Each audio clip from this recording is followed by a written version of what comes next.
Hello and welcome to another trip report, this time from Amsterdam Centraal railway station. And this trip report will be about the Intercity service that runs between Amsterdam and Brussels, or the Hague and Brussels. There are 12 trains per day that will start the service in Amsterdam and 4 trains per day that will start the service in the Hague HS. In I think 3 or 4 years there will be new trains on this route. And actually this isn't the first time that I'll be featuring Amsterdam Central railway station in my videos. Well, like I do in all my videos, I first show the station where I'm departing from. After that I show the trains, and after that I show some views from the train. So I will show you this railway station. My very first trip report when I was going to China by train. I also featured this railway station when I was going to Berlin. And actually I felt I didn't show you enough because this station has so much to offer, and well, I did it really quick, and besides that it was my very first video as well, so I wasn't that skilled by making videos. I still have a lot to learn anyway. Well, I told you what I'm going to do in this video. I hope you like the video. Give me a thumbs up on YouTube when you like it. And of course, when you like to see more train related videos, subscribe to my channel. When you subscribe, don't forget to hit the bell button so you get notified when I upload these videos. For now, let's roll the intro and go to the train, of course.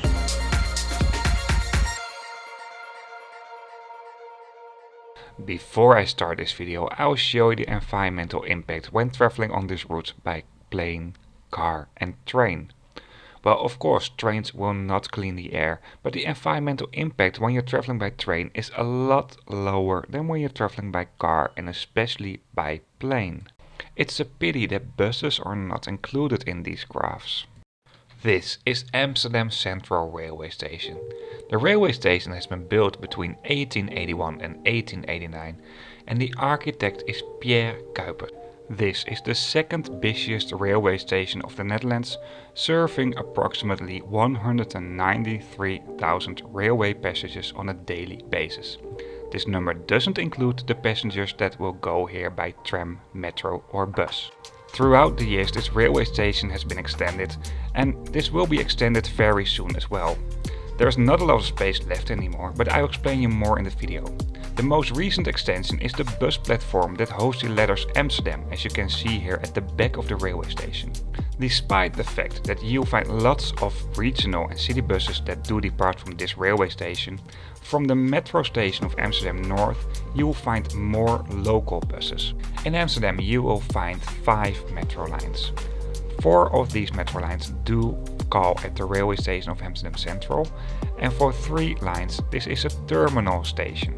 Because there's not enough space to expand the railway station of Amsterdam Central in the near future, the South station of Amsterdam will play an important role in the near future as well. So in the future Amsterdam will have 2 main stations, Amsterdam Central railway station and Amsterdam South railway station, although this transformation will take a while. So let's start off with the underground station of Amsterdam Central railway station. We'll find 2 stops for this. One line that's for line 52 that will go between Amsterdam North and Amsterdam South, so the South railway station, and the terminal station for the other line. The terminal station has been opened since 1980, and the other line, line 52, that will host the North-South connection, has been opened since 2018. Within the underground station directions are clearly given, so it's easy to find the right exits that will take you to the city center or the railway station. But changing between the different metro lines that do depart from different platforms is even easier. Apart from good directions, line maps can be found all over the place. When you travel with a metro in Amsterdam, you need to go through gates. You can use a OV chip card, which is a smart card for public transport in the Netherlands. Of course, digital passenger service information is also very well given. At the platform you will find screens that will host information about the next departure, the line number and the destination. Within these trains you also find lots of screens that will host information, and there are interactive line maps. You can take your bike on the metro, although it's not allowed during rush hour and you need to pay for a supplement. Because the metro station under the railway station hosts several sections, you will find quite a lot of entrances and exits at the front of the railway station, but also within the railway. Vending machines for tickets can be found near the entrances and the exits, and everything is very well accessible. you'll find stairs, escalators and elevators. But the railway station in general is very well accessible by stairs, elevators and escalators. Time to move on and show you the ground level of this railway station. At the front of the railway station, so at the front of the monumental building that is facing the city center, you will find tram stops. At the back of the railway station you also find the tram stop for line 26 to Eiburg. Within this railway station you also find a royal waiting room. Since a couple of years they transferred the side doors into windows, so you can have a look from the street side over here as well. You won't be able to see more of the royal waiting room except from the stairs to the entrance. When you have the opportunity to visit it, I really advise you to do so. This is the entrance at the other side, so at the track. You will find the entrance on the other side at track number 2. By the way, the royal family is still using the royal waiting room in The Hague every now and then, and they also do have their own train. Time to enter the railway station from the front part. Within this railway station you'll find 5 tunnels that will go under the railway tracks and guide you from the front to the back or the other way around. 3 of these tunnels will gain access to the railway tracks. Since most railway stations in the Netherlands do have access gates, you need to touch in or out with your public transport smart card, and when you have an international ticket or an e-ticket, for example on your phone, you will have a QR code to open the gates. You can only use the QR code on the gates that do have the scan ticket symbol. The tunnels that don't gain access to the railway tracks do host most shops. Of course, you can also find some shops in the other tunnels, but there are just slightly less of them. From the middle of the tunnels that do host the shops, you can also enter the tunnels that will guide you to the railway tracks. The tunnel that does have the name Eipassage does host most bigger shops, and the other tunnel, the Amstel Passage, hosts smaller shops and pop-up stores. Both these tunnels do really have their own look and feel. Both at the back and at the front of the railway station you will find ticket counters for both national and international trains. Of course, you also find quite a lot of vending machines over here. Ticket prices for most international trains are based on the demand of passengers, so in general the earlier you book your ticket, the cheaper it is. That doesn't count for the specific train that I'm taking today though. I will explain you a bit more when I show you the train that I'll be taking today. At the back of the railway station you will also find a lot of shops and restaurants.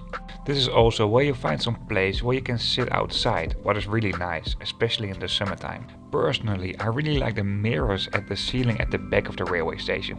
This really gives a nice perspective to everything. Within this railway station you will find several convenience stores of Albert Heijn to go.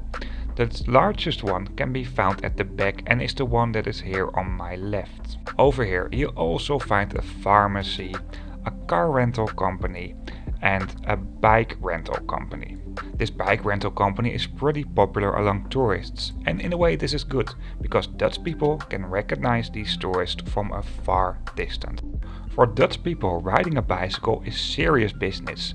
For tourists, this is in general just a fun way of getting around and, well, feel the local way of transportation. So you can guess so, this can be quite annoying to local people every now and then. Now we're talking about bikes anyway. You'll find a lot of bicycle paths around the railway station, and there's also quite a lot of space to park your bike. Although there is a lot of space to park your bike, there is not enough space. Finding a parking spot for your bike might be a challenge every now and then. Something else you'll find at the back of the railway stations are the ferries that will go to the north part of Amsterdam. These ferries are for free and ideal when you're traveling with a bike. Obviously, cars are not allowed on these ferries. I really like these ferries and just to be outside on the open water. It's a really nice way of transportation. At the back of the railway station, above these shops and the restaurants, you will find the bus stop. You'll find both local, city and regional buses over here. And as I mentioned in the beginning of this video, lots of other regional buses do depart from the North Metro station. Departures will be displayed at all bus platforms. Throughout the railway station you'll find lots of screens that will host information about departing trains, trams and buses. When you really want to find out all the details you can find in this railway station, you will also find this interactive screen that will give information about all facilities, shops, etc. Apart from these very few interactive maps, you also find quite a lot of these maps in and around the railway station. When you enter the gates, you will find 2 tunnels under the railway station that do host shops and some places where you can buy food. And one tunnel is, well, just basically a tunnel that will take you from the tracks to the front or the back of the railway station. The platforms that do host the tracks don't have any facilities apart from basic route information, and of course you will find screens that will host information about the next departing train from the track. For the rest you won't find anything here, apart from the track number 2. This is right at the front of the railway station, so here you also find most monumental details. Over here you find a restaurant called First Class, and the gate's construction is very interesting at this spot of the railway station. Actually, this was the only gate that was open when I filmed this video. I really like how this restaurant looks and feels. This really feels like an old-fashioned railway restaurant. It's not like the Train Bleu in Paris, but it's really nice. You also find the Starbucks over here that does have a really nice interior. You can reach these restaurants via the track number 2 or the stairs from the main hall of the railway station. I just really love the details of the monumental part of this railway station. Something else you can find at track number 2 is the first class lounge for first class passengers. Pretty much only international railway tickets will gain access to this. Not all first class tickets will gain access to the first class lounge, so please check the restrictions or just ask at the front desk if you're allowed to enter. Within this railway station you also find a hotel. The entrance is located pretty close to the main building. The hotel has been partly built above the railway tracks. You will find quite a lot of international long-distance trains from Amsterdam Central Station. For example, the ICE high-speed trains that will go to Frankfurt or Basel, but also the Intercity train that runs to Berlin. I also did my very first trip report on this train. That trip report was the first leg on a journey from the Netherlands to China by train. The train that I'll be taking today will run between Amsterdam or The Hague and Brussels, but the Intercity that I'll be taking today is not the only train you can find on this route. For example, you'll find the Thalys trains that will continue their way to Paris, North or Marne-la-Vallée, and another common guest on this route is the Eurostar trains that runs between the Netherlands, Belgium and the United Kingdom. Both the Eurostar and the Thalys trains are high-speed trains, and these trains will go 300 km per hour or more. The train that I'll be taking today is not a high-speed train. The newer trains that have been ordered for this route are slow high-speed trains that can go 200 km per hour, but these trains will only go 160 km per hour. However, these trains will be joining the high-speed line in the Netherlands and Belgium. This is a picture I took of the European railway map covering this area. The train that I will take today will start its service in Amsterdam Central railway station.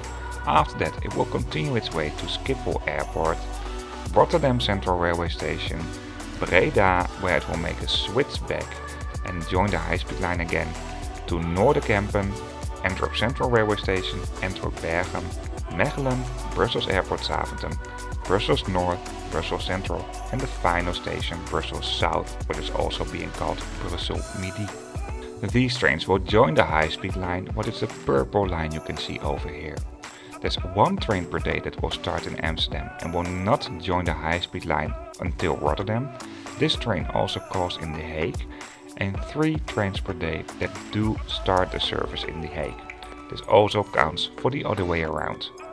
In total there are 16 trains per day that run on this route, and these trains do run every hour. Of course, you also find the Thalys trains and the Eurostar trains. The Eurostar trains are the fastest option between the Netherlands and Brussels, because these trains only have 2 stops in the Netherlands, Amsterdam and Rotterdam Central railway station, and will go right after that straight away to Brussels. The Thalys trains do also call at Amsterdam Schiphol Airport and Antwerp Central Railway Station. The train that I'll be taking today is slower, it makes more stops and will also make a detour in Belgium because it will serve the airport of Brussels. You guess so, the Thalys and the Eurostar trains will be way faster on this route.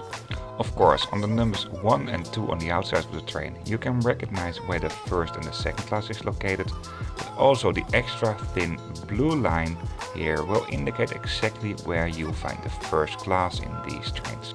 In these trains, you're able to take your bike. You can only take this at the last or the first carriage, depending which way you move, and you need to make a reservation for this.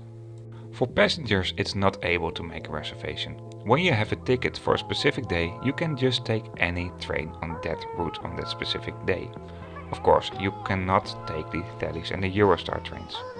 I'll start off by showing you the second class.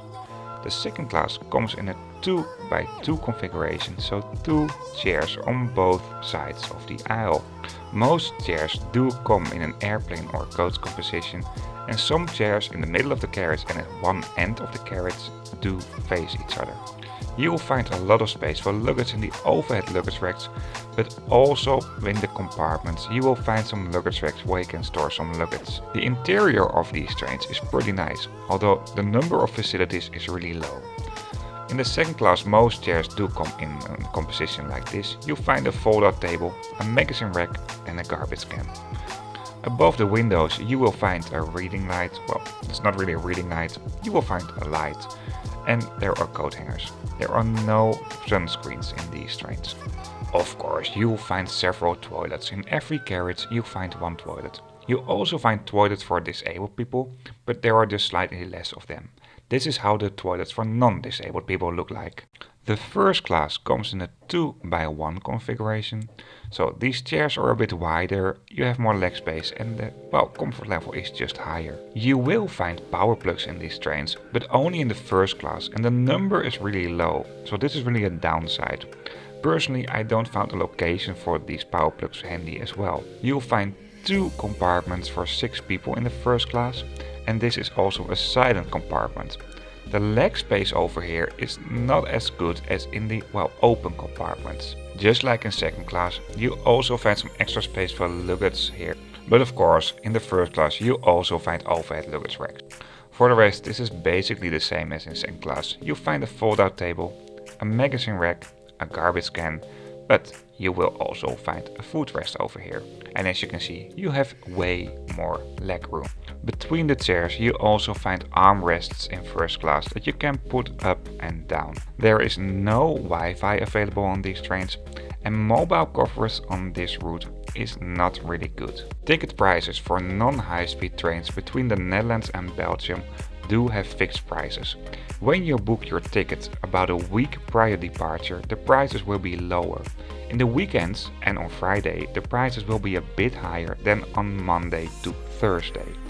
When you buy your ticket less than a week prior departure, you will just pay the full fare.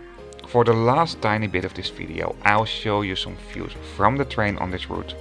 I do have other trip reports where I'll feature other railway stations that are being served by this train. I will make sure you can find these videos in the description below the video on YouTube.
So as you maybe already noticed, I didn't record this video all at the same time. It was in July, August, and maybe there will be something in September, but I will write it down here somewhere right now.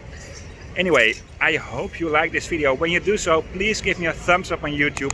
And of course, when you like to see more train related videos, subscribe to my channel. See you on my next video.